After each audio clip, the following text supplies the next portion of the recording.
Everybody, welcome back to another epic episode of BrickCityBlockade.com podcast network's Talkin Far Far Away. And on this special episode, I got somebody sitting across from me who knows a thing or two about the cosplaying world. Yes, I'm talking about, and we've been hyping it up, Miss Jedi Amanda herself. Amanda, how are you doing this evening? And thank you so much for coming on Talkin Far Far Away.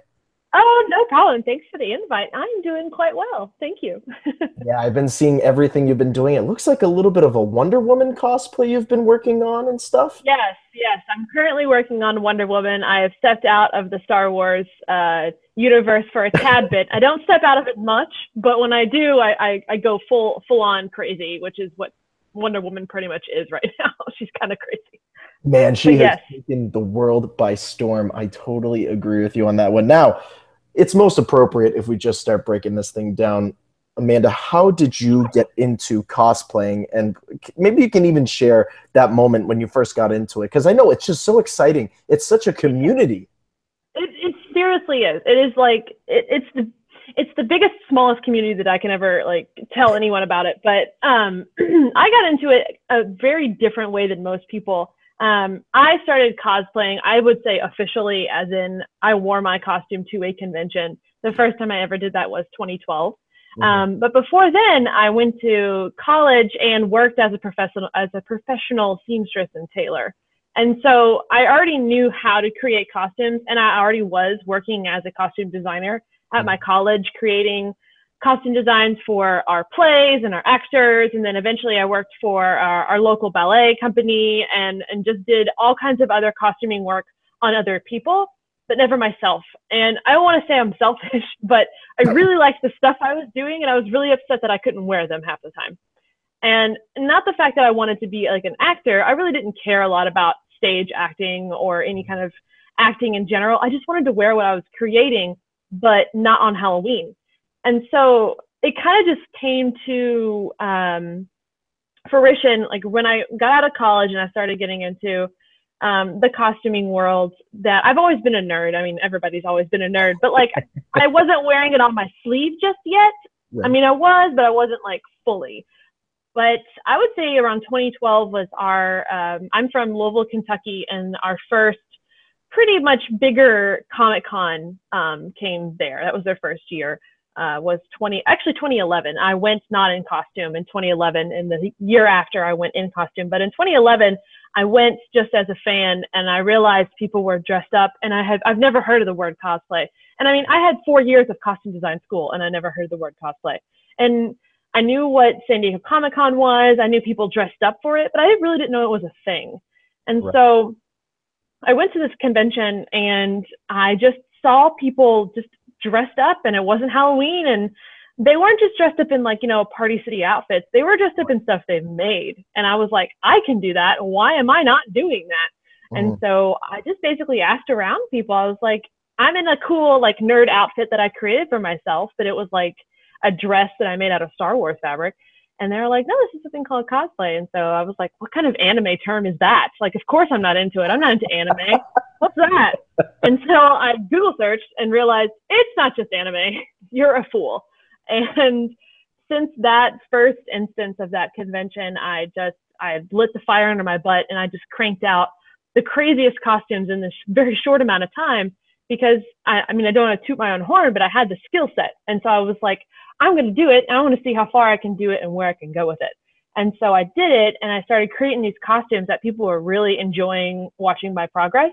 But I was also spamming my personal Facebook page so much with so much stuff that people were like, you need to get like a website or a blog or do something with this, because my newsfeed is littered with just pictures of you sewing. And so I was like, oh, okay, well, I guess I'll get a cosplay Facebook page. I've seen some people have it. So I got a cosplay Facebook page, and from then I honestly believe the rest is history, and I'm sitting here now.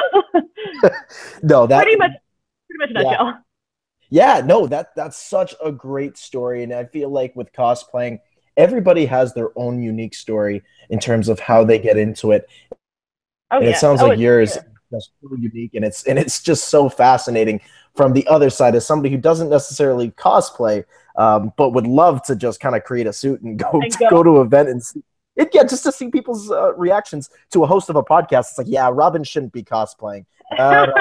Anyone can cosplay. Yeah, It's I just know. the level and skill and time you want to put into it. That's what I tell everybody. It's possible for everybody, but until you get into the competition sector, which is where I put most of my heart and soul, you know, that is where you need to kind of really narrow. Okay, well, I need to make my own outfits. I need to do this and that and this, and not compete with a Party City Superman in competition. So that's where I tell people to kind of draw your line as far as cosplay, is when you really want to start competing. But other than that, like, go for it. Do whatever you want.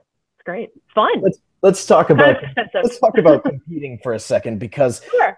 the first person that I saw show up at that cosplay event at Star Wars Celebration this year was none other than Jedi Manda herself, with that epic Princess Amidala Naboo outfit. And I have to admit, I had you slated to win that contest, Jedi Manda.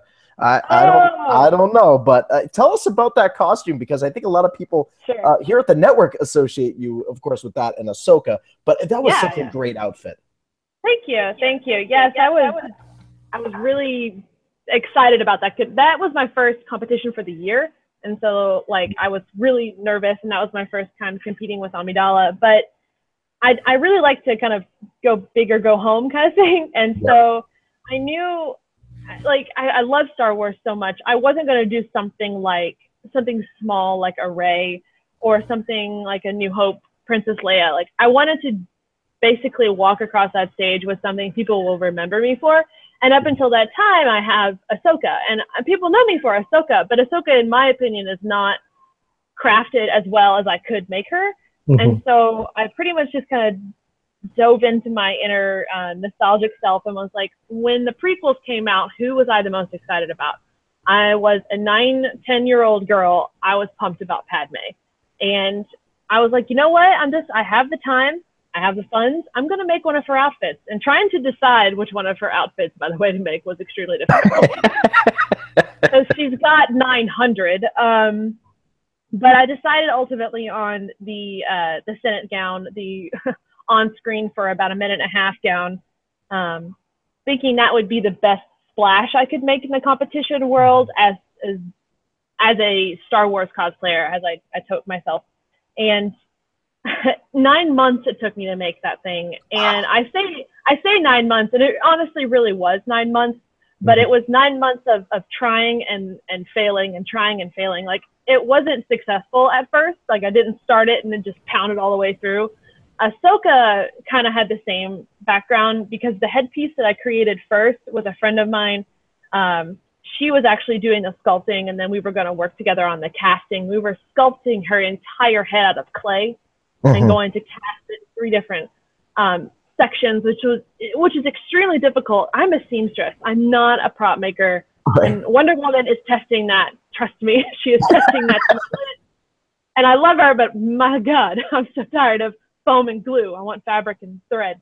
But when we realized that we could do a different way, in a more sewing, seamstress-based way with Ahsoka, I kind of felt that same with Amidala.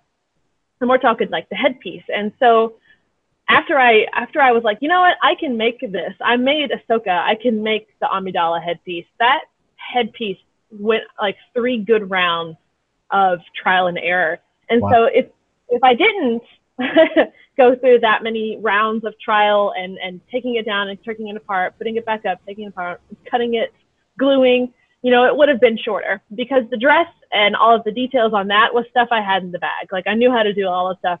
I had it, you know, hammered out in my head. But that headpiece, trying to defy gravity with hair, is extremely difficult. And I love telling people that, because some people really think it's my actual hair, and I look at them and I'm like, are you serious? Like, wait, no, this is definitely a wig, several wigs actually. But that was the hardest part of the whole thing. And like, it's such a small part, even though it's gigantic, it's such a small part.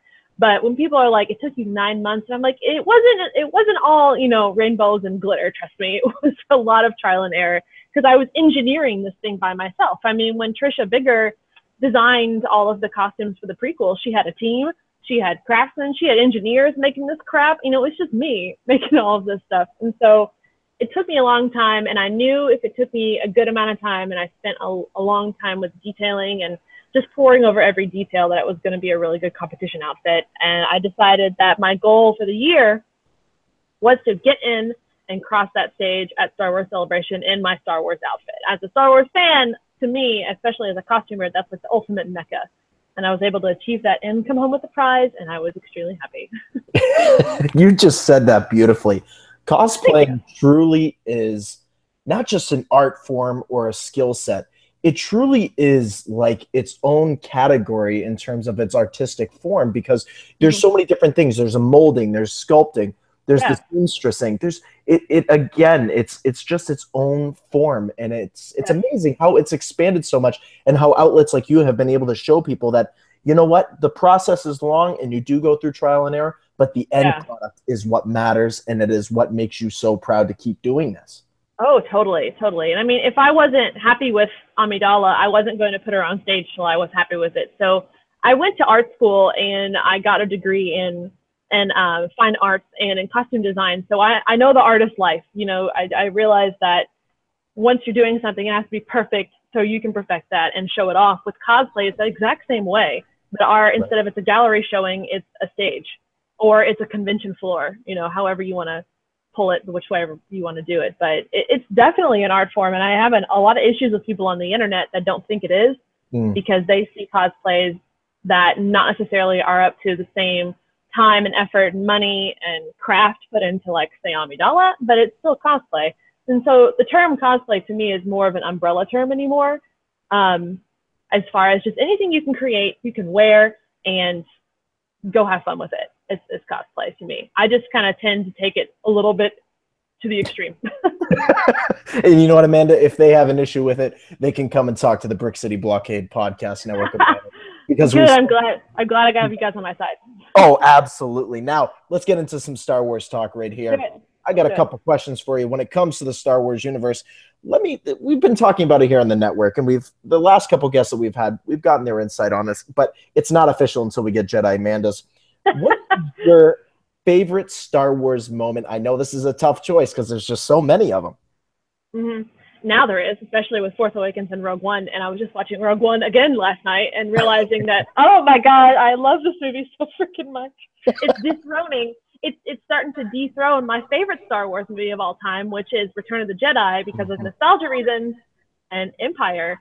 And so, but with Rogue One, there's just so many feels of connection and relatability that, you know, seeing that final, like, handover of the Death Star plans to Leia at the end of Rogue One, I mean, sends chills through my spine. I mean, how could you not? That is such an emotional scene. I mean, I go through every emotion, whether it's screaming and crying to pure joy.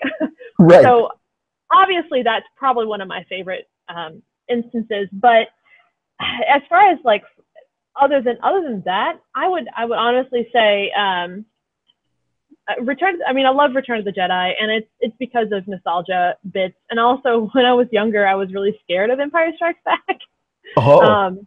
Yeah, I was actually really I would never watch the beginning, because I really hated when Han Solo cut the stomach of the Wampa. Oh, jeez. And it would just, the Wampa and that stuff would pour out. That scared me as a child. But yet I would skip past it and watch, fights and people's, X-Wings and TIE fighters go down in flames out of the galaxy. That didn't bother me, but cutting up with the stomach of a Wampa really bothers me. So that's an iconic moment. You could say that. That is actually probably one of the best favorite moments we've had here on the network. It's a terrifying moment, but I'll never forget it. That is just so awesome. Now, obviously, Han Solo and the Wampa obviously was a little bit of a scare to you, but is there a specific character in this galaxy far, far away that you relate to specifically? So we're going to open it up to the films, the movies, or the extended universe. Anything you would like. Anything, because I honestly, to me, it's a three-way tie. It's a three-way tie between Ahsoka, Padme, and Princess Leia / General Organa. I love Rey, but I have yet to connect enough with her, and I think that's just because we haven't seen her story. I love Rey. I cried when she caught the lightsaber at the end of Force Awakens, but I wasn't there yet. I'm still Team Leia, and I'm still Team Organa, and so I get most emotions from her than Rey yet. Now, Last Jedi, when it comes out in December, I'm probably going to be toting Team Rey all over here because we're going to see more of her development. But honestly, I would say it's mostly Ahsoka and Leia because I've seen their whole character arc. Now, Ahsoka, yes, is still open, and Leia's is obviously still open, but we've just seen more. And I just feel personally connected with Ahsoka because to me, she was my first female Jedi. You know, it wasn't Rey, it was Ahsoka. And so watching Clone Wars when it was on and then following her story into Rebels is such like a personal connection now because I was with her from the beginning instead of Rey, who is brand new, and I am with her, but I'm not there yet. So Ahsoka, yes. And then when I was much, much younger, I was Princess Leia for every Halloween. I had Princess Leia dolls. You know, I mean, I was so connected to Leia because she was a strong female in a sci-fi movie. That's something you never saw, at least for me. And of course, I didn't see those movies when they were out in originally in theaters. I saw them on VHS and then when they were re-released and everything. But I had such a connection with Leia, mainly because she was a chick and kicking butt in outer space, honestly. So those would be the two I would relate to the most, to answer your question. Wow. Princess Leia kicking butt. I will take that any day of the week when Carrie Fisher can kick butt and take names. That is a go-to for people. And I'm so glad that you chose her because, you know, where there is Ahsoka and there is somebody who also kicks as much butt and also takes names at the same time, Princess Leia, Carrie Fisher was the first to do it for this universe in so many different ways. Now, speaking of Princess Leia, of course, I have to get your thoughts as we move closer to The Last Jedi here. Of course, in that recent sizzle reel, we see Carrie Fisher come up at the end, and she says, Star Wars is about family. And I have to admit, I got very teary seeing that. I think anytime we see her on screen, it's like, wow, we're getting closer to that moment when we see her in The Last Jedi.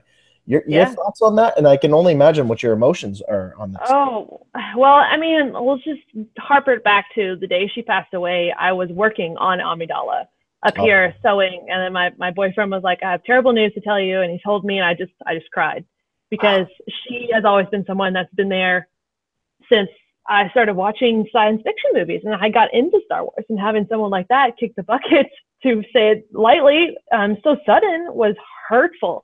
And then I'm like, you know, I'm dedicating this whole costume to her. Like, this is because of Carrie Fisher. And then taking it to Star Wars Celebration and being able to show it off on stage as, you know, Padme, not necessarily as Leia, but as Padme, who has a connection to Leia, was a pretty big honor in my own little personal bucket. But seeing all of the reels and the footage and everything at Star Wars Celebration, you know, just around everywhere. I was crying up. I was tearing up like every 5 seconds. And that Carrie Fisher panel that Mark Hamill had, good God, I just was like, I'm not going to be able to make it through The Last Jedi. Like, I'm not even going to be able to see it. I'm just going to be in a wallowing mess because I'm not over it yet. Yeah. And it's so hard for me to like think about it. And then watching the Last Jedi trailer and then watching the behind the scenes of the movie, I was just like, oh, I've got to get it together. I've got to get it together for the sake of Star Wars, you know. Got to. But it's hard. It's so hard, especially for someone who's been so connected to her like my entire life. Yeah, and I have a funny feeling, Amanda, when you and I are sitting in that theater opening night when The Last Jedi comes out, that we're both going to need a full thing of Kleenex tissues. Because it's going to be a shared effort for the Star Wars galaxy to make it through that film dry eye. It's going to be a mess. And I mean, I'm such an emotional Star Wars fan. Like, I cry up over everything because I'm so connected to this fandom in so many ways that people don't understand. In a weird instance, my family and I went to Disney World earlier this year, and at Hollywood Studios at night, they have a Star Wars light show. And what they do is, if you've ever been to Disney World, you know, the Chinese Man Theater in the back of the park, they basically set up a whole bunch of fireworks and lasers, and then they project on 3 different projectors scenes from the movie. And of course, with the score of John Williams, and it's just just an immersive experience for a Star Wars fan. And then I just was crying the whole time. I was crying happy, but I wasn't like, and my parents were like legitly concerned. They were like, "Are you okay?" And I was like, I'm so connected, and I didn't realize I was this connected until I'm around a whole bunch of people doing the same thing. It's amazing just how that community is just, and you can stand there as a community and watch that and experience that and just share in the tears. It is great. It is one of the best things about this galaxy far, far away that we all share together, whether you're cosplaying, whether you're doing a podcast, doesn't matter. It's a shared universe, and it's all about unity when it comes to Star Wars. That is so true. So true. All right, Amanda, we've come to that time of the show. It's a little thing we like to call plug time here at the network, and this is where you can share anything about where the good people of the Star Wars universe and of the fandom outside of here can find you across social media. And I know you also have a great YouTube channel as well. I do. I think it's pretty good. But I do. I'm on pretty much every social media platform you can imagine. But I really promote my website because that's my personal blog and my portfolio. And that's just JediManda.com if you want to find out anything that I've ever done or to ask me questions about stuff. But I do promote my YouTube and my new Twitch channel. I have a Twitch channel where I live stream all of my builds on, and that's Twitch TV /the JediManda. And then my YouTube is, of course, /JediManda. So make sure to check out JediManda across social media. You guys can follow me over on Twitter at Mr. Vote Tweets. Make sure to head on over to Instagram. Follow me at The Official Vote. Head on over to BrickCityBlockade.com for everything happening in the Star Wars universe. And please subscribe on iTunes for everything happening in a galaxy far, far away. Thank you so much again, Amanda, JediManda, for coming on to Talkin Far, Far Away. It's been so much fun. Oh, thank you so much for the invite. This is awesome. All right, guys. And as we always say here on the podcast network, may the Force be with you. Always.